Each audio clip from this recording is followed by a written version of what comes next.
Hello everyone, welcome back to my channel. तो आज की इस वीडियो में हम पढ़ेंगे chapter the letter box. So this is part 1। तो आगे बढ़ने से पहले अगर आपने अभी तक मेरे चैनल को सब्सक्राइब नहीं किया है तो प्लीज मेरे चैनल को सब्सक्राइब कर दीजिए, बेल आइकन को हिट कर दीजिए और अगर वीडियो अच्छी लगे तो प्लीज लाइक और शेयर भी जरूर कर दीजिएगा। एंड प्लीज वीडियो को पूरा अंत तक देखिए ताकि चैप्टर आपको अच्छी तरह से समझ में आ जाए। तो चलिए वीडियो को स्टार्ट करते हैं। The letter box. In a sleepy little village called Santa in Spain lived a very old priest.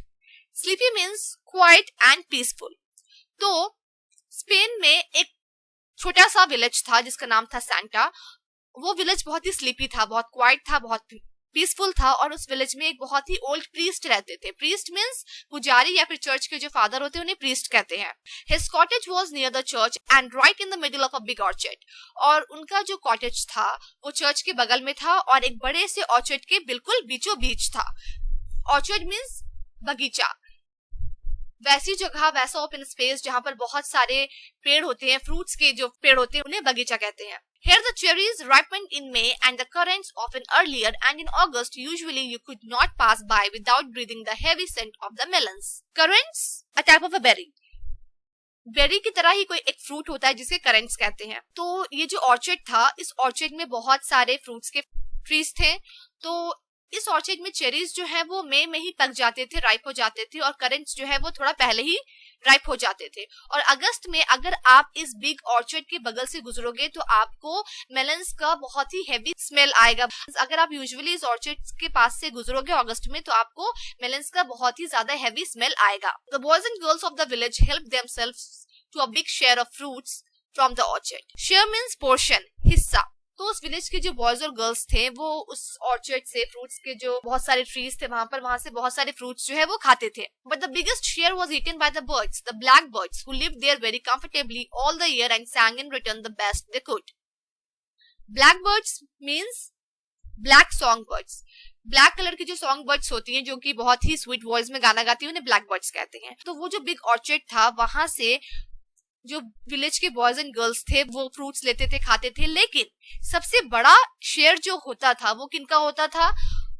उस ऑर्चर्ड के फ्रूट्स में सबसे बड़ा शेयर होता था बर्ड्स का, ब्लैक बर्ड्स का, जो कि वहां पर पूरे साल बहुत ही कंफर्टेबली, बहुत ही आराम से रहते थे, वहां के पेड़ों के फल खाते थे और रिटर्न में अपनी मधुर मधुर आवाज में सॉन्ग्स गाते थे। The pretty orioles who helped them in summer before flying far away and the sparrows and the warblers of every variety. तो ये सारे बर्ड्स थे। Orioles, orioles means yellow and black birds that sing sweetly. Orioles वैसे birds को कहते हैं जो कि येलो और ब्लैक कलर के होते हैं और बहुत ही स्वीटली सॉन्ग गाते हैं। And warblers means small brown or dull green birds that sing sweetly and are usually seen flying around in the branches of trees. Warblers वैसे birds को कहते हैं जो कि ब्राउन या फिर डल ग्रीन कलर के होते हैं, वो भी बहुत ही मधुर आवाज में गाते हैं और उन लोगों को यूजुअली कहाँ पर उड़ते हुए देखा जाता है? ट्रीज के ब्रांचेस के अराउंड ही वो लोग फ्लाई करते रहते हैं। तो जो बर्ड्स होते थे like black birds, ओरियोल्स, वॉबलर्स, in birds का सबसे ज्यादा शेयर होता था ऑर्चर्ड के फ्रूट्स में और इनके रिटर्न में ये बर्ड्स जो है अपनी मीठी मीठी आवाज में सॉन्ग गाते थे। Every year they build their nests in the orchard in greater numbers than anywhere else. और हर साल ये बर्ड्स जो हैं वो ऑर्चर्ड में बहुत ही ज्यादा नंबर्स में अपने नेस्ट जो है वो बनाते थे। अगर दूसरी जगह से कंपेयर किया जाए तो ऑर्चर्ड्स में इनके नेस्ट्स ज्यादा नंबर्स में पाए जाते थे। The best places were quickly taken, the hollows in the trees, the holes in the walls, and even the space between the rafters of the roof. Rafter means sturdy pieces of wood that are used to support the roof. लकड़ी का बहुत ही तगड़ा, बहुत ही मतलब heavy सा, strong सा piece जिसे कि रूफ के सपोर्ट के लिए यूज किया जाता है उन्हें राफ्टर्स कहते हैं। तो जो बेस्ट प्लेसेस होते थे नेस्ट बनाने के लिए वो सारे प्लेसेस जल्दी जल्दी ऑक्युपाइड हो जाते थे इन बर्ड्स के द्वारा। जैसे कि hollows in the trees, trees में जो हॉलोज होते थे वहां पर सबसे पहले ये लोग नेस्ट बनाते थे। वॉल्स में जो होल्स होते थे वहां पर ये लोग नेस्ट बना लेते थे और रूफ के जो राफ्टर्स होते हैं उनके बीच में जो स्पेस होता है वहां पर भी वो लोग अपने नेस्ट बना लेते थे। One day the priest's helper Maria burst into his room. एक दिन प्रीस्ट की जो हेल्पर थी जिनका नाम मारिया था वो प्रीस्ट के रूम में आती हैं। You will not believe what are they doing, she cried. और वो चिल्लाकर प्रीस्ट से कहती हैं कि आपको बिलीव नहीं होगा कि वो लोग क्या कर रहे हैं। Who Maria? तो प्रीस्ट पूछते हैं कौन? The birds, she said. तो वो रिप्लाई करती हैं प्रीस्ट को कि birds. What are they doing? Priest पूछते हैं मारिया से कि वो लोग क्या कर रहे हैं। They are building a nest in your letterbox at the bottom of the garden. तो वो बताती है प्रीस्ट को कि जो बर्ड्स हैं वो गार्डन में जो आपका लेटर बॉक्स है वहां पर वो लोग अपने नेस्ट बना रही हैं, अपने घोंसले बना रही हैं. She replied, I opened it to see if there were any letters for you, and what did I see? Bits of hay, paper, twigs and wood. Twigs and hay means टहनियाँ और घास. टहनियाँ घास जिससे कि बर्ड्स जो है अपना नेस्ट बनाती हैं. छोटी छोटी टहनियाँ जो होती हैं, तिनके जो होते हैं, घास होते हैं, इन सभी चीजों को यूज करके वो लोग अपना घोंसला बनाती हैं. तो मारिया प्रिस्ट से कहती है कि मैं लेटर बॉक्स खोलने गई थी ये देखने के लिए कि कहीं आपके लिए कोई लेटर तो नहीं आया है. तो जैसे ही मैंने लेटर बॉक्स खोला तो मैंने वहां पर देखा कि बर्ड्स जो है वो वहां पर अपना नेस्ट बना रही हैं. They must be sparrows, he said and began to laugh like a grandfather when he hears of a baby's pranks. Pranks means tricks or acts of mischief. बच्चों की जो शरारतों वाली हरकतें होती हैं उन्हें प्रैंक्स कहा गया है. तो जैसे ही मारिया प्रीस्ट को बताती हैं कि आपका जो लेटर बॉक्स है वहां पर बर्ड्स जो है वो नेस्ट बना रही हैं, तो इस बात को सुनकर प्रीस्ट क्या जवाब देते हैं. वो कहते हैं कि दे मस्ट बी स्पैरोज, वो जरूर स्पैरोज होंगी.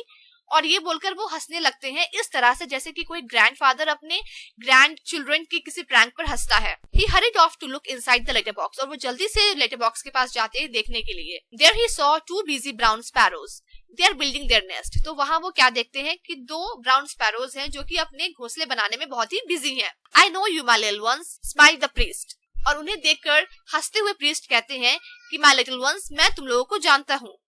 In a few days you will have 3 or 4 brown eggs. और आगे वो कहते हैं बर्ड्स से कि कुछ दिनों में तुम लोगों के 3 से 4 ब्राउन एग्स होंगे.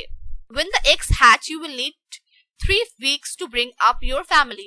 और जब वो एग्स हैच हो जाएंगे मीन्स जब तुम्हारे एग्स से बच्चे बाहर निकल जाएंगे तो तुम लोगों को 3 वीक्स चाहिए होंगे अपनी फैमिली को ब्रिंग अप करने के लिए, बच्चों को ब्रिंग अप करने के लिए. All right, I will make sure that no one disturbs you.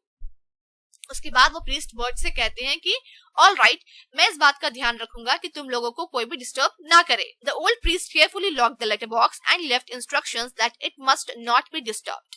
और जो ओल्ड प्रीस्ट थे वो केयरफुली बहुत ही ध्यान से उस लेटर बॉक्स को लॉक कर देते हैं और वहां पर इंस्ट्रक्शंस छोड़ देते हैं कि कोई भी इस लेटर बॉक्स को हाथ ना लगाए, कोई भी इसके साथ छेड़छाड़ ना करे, इसे अनडिस्टर्ब रहने दे. He even wrote to his friends asking them not to send him any letters for the next 3 weeks. और वो अपने फ्रेंड को भी एक लेटर लिख देते हैं कि अगले 3 वीक्स के लिए उन्हें कोई भी लेटर ना भेजा जाए. If I leave the letter box undisturbed, my little sparrows will be safe, he explained to Maria. और प्रीस्ट जो है वो मारिया से कहते हैं कि अगर मैं लेटर बॉक्स को अनडिस्टर्ब छोड़ देता हूँ तो जो लिटिल स्पैरोज हैं वो लोग सेफ रहेंगे. After a few days, only the father sparrow flew in and out of the letter box. Thought the old priest, the mother sparrow is sitting on her eggs. कुछ दिनों के बाद priest देखते हैं कि सिर्फ जो फादर स्पैरो है वो ही लेटर बॉक्स से बाहर आ रहा है, अंदर जा रहा है. तो वो इस बात को समझ जाते हैं कि जरूर जो मदर स्पैरो है वो अपने एक्स पर बैठी होगी, इसलिए जो फादर स्पैरो है वो ही सिर्फ आना जाना कर रहा है. A few more days went by. इसी तरह से और कुछ दिन गुजर जाते हैं. The priest bent down and put his ear to the letter box. उसके बाद प्रीस्ट जो है वो दोबारा से उस लेटर बॉक्स के पास आते हैं, झुकते हैं और अपनी कान जो है वो लेटर बॉक्स के पास लगाते हैं ताकि उन्हें अंदर की कुछ आवाजें आ सके. They are cheeping, he cried happily. The eggs have hatched. Cheeping means high squeaky sounds made by baby birds. तो बेबी बर्ड्स की जो हाई स्क्विकी साउंड्स होती है, चहचहाने की जो आवाज होती है, उन्हें चीपिंग कहते हैं. तो जैसे ही प्रीस्ट अपनी कान लेटर बॉक्स पर लगाते हैं तो उन्हें चीपिंग साउंड सुनाई देती है और वो खुशी से चिल्लाकर बोलते हैं कि द एग्स हैव हैच्ड, कि अब जो बेबी बर्ड्स हैं वो एग्स से बाहर आ चुके हैं. So that's all. अब आपको यहाँ तक स्टोरी अच्छी तरह से समझ में आ गई होगी. Rest of the story I will upload in my next video very soon. अगर आपका भी कुछ डाउट्स है then go through the video one more time. और अगर वीडियो अच्छी लगी हो तो like, share, comment, subscribe and hit the bell icon. Will meet in our next video very soon. Till then, bye.